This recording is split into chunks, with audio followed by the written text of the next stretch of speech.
Today we will take a look at how the new convert Cassidy charts objects to InDesign elements, how it works. It's a menu function and you will find it in the flyout menu here. For a regular Cassidy chart object, you will always be able to click on it, make adjustment to the data or the look of it. For instance, we could take the donut hole and add this one to this chart, and we can do the similar thing to the other one we got here. One of the benefits is that it's a live object and you can again and again adjust information, and we could of course enter another item here, just enter servers and maybe say that this is 25% of the elements. Just the moment I hit the enter and press the create here, it will adjust it. So it's a pretty live object we have here.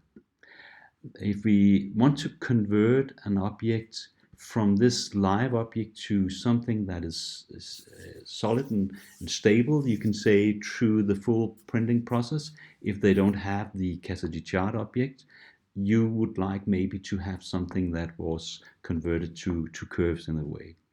And that you can do. If you select one chart, you can go to the menu and say convert charts to object, and immediately our previous element we have is converted to editable InDesign boxes. You can of course draw things around and make adjustment in color and whatever you want to do. The original element, we still got it on the layers. A new layer Cassidy chart is created when you create a conversion of a chart objects. So the original Cassidy chart object will be on the Cassidy chart layer. So now we can select this one and of course make all the adjustment we like to do on this object. We could say that this was definitely a different kind of value and just change it here.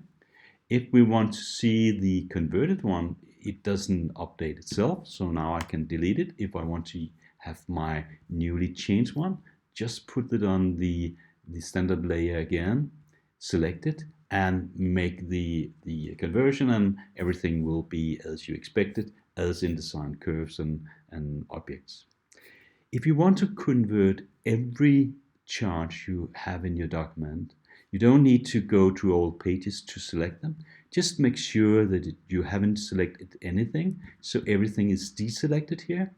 I'll just go to the same menu point, and the system knows that if you haven't selected anything, it will take every chart you got in your document and convert them to InDesign elements. In this case, we have a number of charts. We have, of course, our two pies here. We have a column chart here, and we even have a dot, a line scatter object also converted here. If I turn off my layer 1 so you can see the Cassidy chart layer, this is the original, and of course I can change it any way I want to.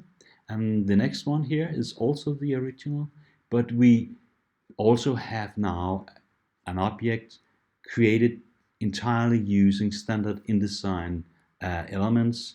And of course, we zoom in a little bit on this one. I can even see how close it matches by turning both layers on, and of course you can see the matching is pretty close to what you would expect it to be. So a very good way of converting a chart object to something that you can edit in InDesign. Thank you for now, and thank you for watching.